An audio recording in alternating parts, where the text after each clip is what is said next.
Herkese merhaba. MS Garaj'ın ilk videosuna hoş geldiniz. Bugün serüvene kendi aracımla başlıyorum. Hem hikayesini hem de yaşattığı ruhu paylaşacağım. Hadi gelin başlayalım.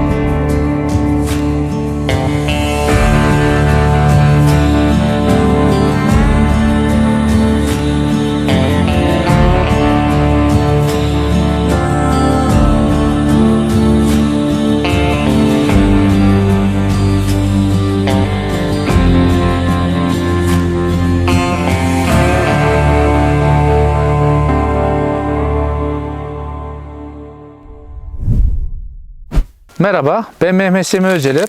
32 yaşındayım. Trabzon doğumluyum. Klasik araç işleriyle uğraşmaktayım.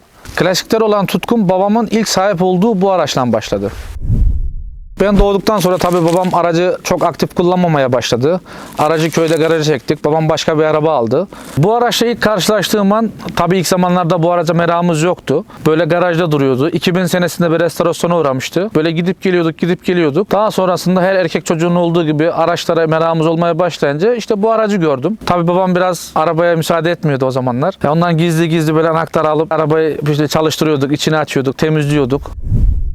Aracımız 1974 model 1300 City dediğimiz model. City modeli 1974 model olarak çıkan ve özel olarak üretilen bir model. City modeli diğer Volkswagen'lerden ayıran özelliklerden bir tanesi koltuk döşemesi, ön frenlerinin disk olması, jantların şekli, City jant diye geçer bu jantlarımız.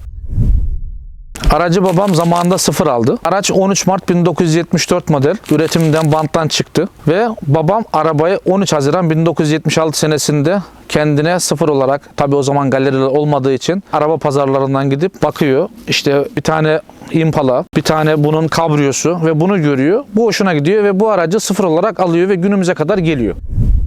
Tabii aracımız 2000 senesinde bir restorasyon süreci geçirdi. Özel olarak Almanya'dan kodlu boyasını getirdik. 2000 senesinde bir komple aracımızı sadece boyattık. Tabii gerekli diğer işlemlerini işte motorunda, yürür aksamında aracın bazı parçalarını değiştirerek günümüze kadar getirdik. Benim için bu arabanın aslında en önemli parçalarından biri egzoz ve o çıkardığı çır sesi. Anlatılmaz bir duygu. Değişik bir ses. İşte bazen sırf o egzoz sesini duymak için rampalara vuruyoruz aracı. İşte o egzoz sesini alalım, kelebek camından o sesi dinleyelim diye. Güzel bir ses oluyor. Tabii 2000 senesinde küçük olduğum için restorasyon aşamalarını çok hatırlayamıyorum. Ama tabii biraz daha büyüyünce, aracı kendim kullanmaya başlayınca değişik aksesuarlar olsun. Kendim taktım, kendim bir şeyler yapmaya çalıştım. Beni çok zorlayan bir şey olmadı. Vallahi açık konuşayım, günlük kullanım arabası değil şu anki akaryakıt fiyatlarından dolayı, ama bazı insanları görüyorum günlük kullanım için ısrar ediyorlar, ama benim için bence bu araç günlük kullanım arabası değil, keyfi olarak ikinci hatta üçüncü bir araç olarak da kullanılabilir. Yolda en çok aldığım tepkiler işte ışıklarda durduğumuz zaman yaşlı amcalar olsun, teyzeler olsun, işte zamanında bizde de bundan vardı. Bu aracın kıymetini bilin. Biz bunlarla çok yolculuk yaptık. İşte bizde bunun minibüsü vardı. Çocuklar özellikle gördüğü zaman el sallıyor. Çocukların hoşuna gidiyor. Yani bu aracı bir araç olarak görmüyorlar. Böyle oyuncak olarak görüyorlar. Yani insanların güzel tepkiler oluyor. Yanımıza 2024 model araçlar geliyor. Tabii bu araçlara göre onlar çok daha iyi ve şey diyor. Keşke ben de bundan da olsa. Halbuki kullandığı araç bundan çok daha günümüz şartlarına göre çok daha iyi bir araç. Ama özellikle bu araçların renklerinden dolayı, şekillerinden dolayı bu araçları çok sevdikleri için insanların da hoşuna gidiyor. Ve tepkileri de güzel oluyor. Aslında klasik bir araç sahibi olmanın avantajları olduğu kadar dezavantajları da var. Günümüz şartlarında işte ekonomik zorluklar olduğu için gümrükte sıkıntılar yaşıyoruz. Çoğu parçalarımız yurt dışından geliyor. Eskisi gibi ustalar bulunmuyor. Bu eski araçlar olduğu için kimse bunlarla ilgilenmek istemiyor. Bu araçları kullana tabii kendimizi de biraz da usta konumuna getirmiş oluyoruz. Kullanım olarak avantajı, araç küçük olduğu için her yere girebiliyor. Hatta şöyle söyleyeyim, bazı mekanlara gittiğimiz zaman araç güzel olduğu için, nostalji ve klasik görünümde olduğu için aracı daha güzel yerlere park etmek için bizlere yardımcı oluyorlar. Bence her Vosvos'un kendine has bir sesi vardır. Şimdi beni burada linçleyebilirler. Her Vosvos aynı ses çıkarıyor diye. Ama bence değil. Her Vosvos'un kendine özel bir sesi, hazzı var. Bence her aracın kendine özel bir sesi ve ruhu var. Yani bu aracın sesini dinlemek için hafta içi tabii çalıştığımız için aracı kullanamıyoruz. Havanın güzelinde bu araçları çıkarıyoruz. Yağmurda kullanmamaya özen gösteriyoruz. Bu araçlarda o sesi dinlediğimiz zaman işte bütün yorgunluğumuz gidiyor. Değişik bir ses, değişik bir haz alıyoruz. Yani her seferinde bu arabayı çalıştırıp o sesi dinlemeyi iple çekiyorum. Evet, bu arabayla 2 kere yolda kaldım. Birinde benzinim bitti. Klasik her Vosvos sahibinin olduğu gibi. Diğerinde Ordu'ya, hatta buradan Erdinç arkadaşa selam olsun. Ondan denize gidiyorduk. Aracımı nazar etti. Buradan da kendisine söylüyorum. Hiçbir şey yokken aracımda durduk yere aracımın bir parçası arızalandı. O gün çok moralim bozulmuştu ve o günü unutamıyorum. O gün benim için çok hüzünlü bir gündü. Tabii yıllardır araçla haşır neşir olduğumuz için araç arızalandığında hemen müdahale edebiliyoruz. Onun için o arızasını da hemen tespit ettik. Müdahale ederek yolumuza devam ettik. Bir nevi artık aracımızın doktoru olduk. Hastalandığında, bir şey olduğunda aracımıza gereken müdahaleyi yapabiliyoruz. Ben çok yeni araba kullanıyorum ama bu araca bindiğim zaman o ruhu, o hazzı vermiyor. Niye derseniz, yani bu araçlara bindiğiniz zaman bunları araç olarak değil, yani kendi evladımız olarak görüyoruz.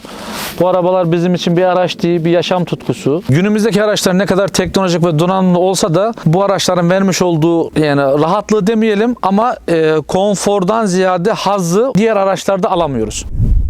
Çok unutulmaz anım var. Yaklaşık 15-16 seneden beri bu aracı kullanıyorum. Bu araçla bir gün kampa gitmiştik. Patsa kampına. Arkadaşlarla sohbet ediyorduk. Bir ara aracımın lastiğinin söküldüğünü gördüm. Arkadaşlarım bana şaka yapmış. Buradan da onlara sesleniyorum. Bir daha bana böyle şakalar yapmayın. Yani o bana şaka yapmışlardı. Biraz moralim bozulmuştu aracıma. Yani zarar geldiği zaman onlar da biliyor ama beni sevdikleri için aracımdan biraz oynuyorlar. Şaka yapmak için uğraşıyorlar ama şaka yapmayın arkadaşlar. Bu aracıma şaka yapmayın.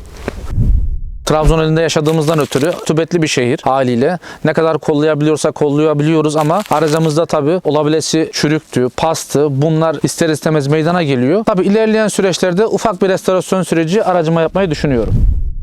Arkadaşlar, klasik araç almayın. Parçası çok pahalı. Alırsanız da şöyle nasıl derler, aracı aldığınız zaman ilk başta benim görüşüm Vosvos'ta ilk olarak bakacağınız şey boya ve kaportası. Altında çürükleri var mı? Çünkü yürürü, motoru daha kısa sürede yapıldığı için günümüzde kaporta ve boya ustası çok bulunmadığından Vosvos'ta bence ilk olarak bakılması gereken boya ve kaportası.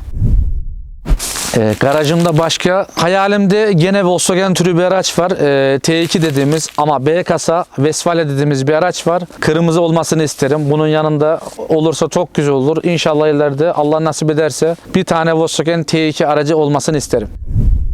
Aracın parçasını bulmak günümüzde tabii internet ortamı daha geliştiği için daha yaygınlaştı. Eskiden parça bulmak bu kadar kolay değildi. Parçaların yerlisi oluyor, orijinali oluyor. Yani parasol yönden sıkıntısı olmayanlar için her türlü parçası mevcut. Aracın bazı aksesuarları gerçekten inanılmaz pahalı. İşte şu tampon babası orijinali çok pahalı bir aksesuar. İşte farları olsun, far çerçeveleri olsun, sinyalleri olsun, diğer krom aksamları olsun. Yerlileri de var ama orijinalleri gerçekten çok pahalı. Evet arkadaşlar, aracımla ilgili tüm bilgileri ve hissettiklerimi sizlere aktarmaya çalıştım. Bundan sonra farklı konuklarla diğer klasik araçları çekmeye devam edeceğiz. Kanala abone olup bizi takip etmeyi unutmayın. Görüşmek üzere.